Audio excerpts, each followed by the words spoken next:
For the management of tournaments, kHold'em has a mobile app. We also have a web version of the app.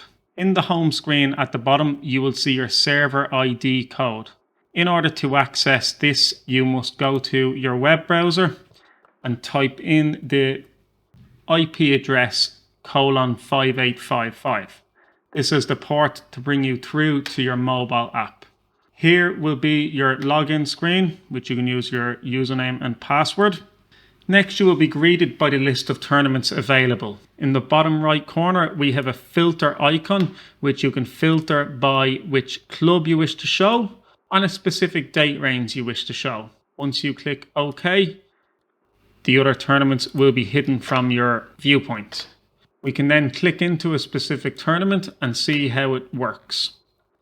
So this tournament has 2 players on a waiting list and 2 players with no seat assigned. This shows on the status screen, and this is all information related to the clock. We can restart the clock, move forward a level.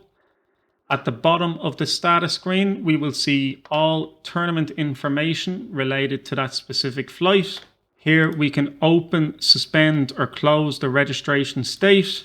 We can choose whether players get a random seat or a manual seat. And if your dealers are logged in with devices, we can choose whether they can bust out players or not. Our next screen we will see is the tables tab, showing a list of all tables in the tournament. We can click into a table. We'll see it's table number 2. You see the list of players and the list of the seats they are sitting in. On the right side, we see chip count. There are a couple of different features we can do with a table as a whole. We can go to our 3 lines at the top and we can click on chip count. This will enable us to change the chip count for all players on the table at one time. We can simply update these by clicking OK. The other feature related to the tournament table as a whole is close. This button will close the table. We've got 2 options. kHold'em will know if we are breaking from high to low, for example, if we have multiple seats open, which is enough to close 2 tables. The assign random seat button and ignore table close order will balance the tables. And the top checkbox will not put any players on the next table, which is possible to break at that time already. Here we will click confirm. The most important part of this is to click OK. On this window, we see the current seat number and we see the seat number the players are going to. Until we click the OK and yes button, these moves have not been accepted in the server. It is crucial we click OK and yes, and we will see the current window with the warning saying all players have moved successfully. You must click OK and yes immediately, otherwise other movements may occur into them specific seat numbers which you're going to send these players to. Now it brings us back to our table tab and we can see our table number 2 has disappeared. In the bottom right corner, we can add a new table. The table opening sequence has been preset on one of our client PCs. We can see table number 2 is the table that is opened again. The Players tab will show a list of the top 50 players maximum in your tournament. This will be in chip count order. However, if everybody has the same chip count, it will be in alphabetical order. Our Levels tab will show the current tournament structure being played.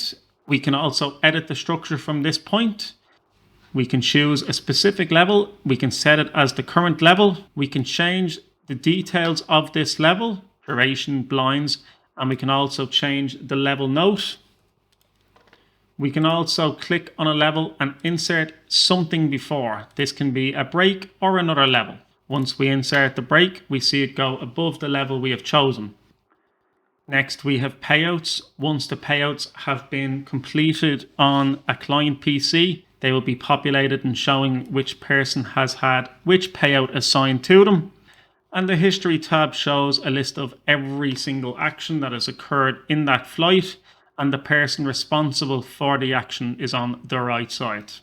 We also have some hidden buttons. If we click the title bar at the top, we have the ability to change any of the screens and show which we would like to show which clock.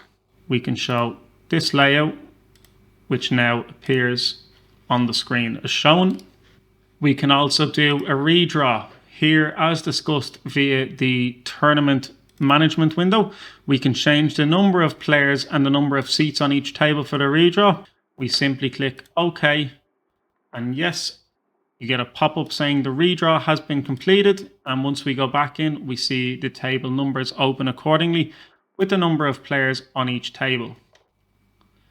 We can also search players in this bar by name or by ID number. We can manage the waiting list from this screen also. Lastly, if your players need to be bussed, we can bust by name or ID number in this section also. We can check a player on a table. We can go into this player and we can do a number of other features. We can check on the player info. You will see the photograph and the player details related to that flight.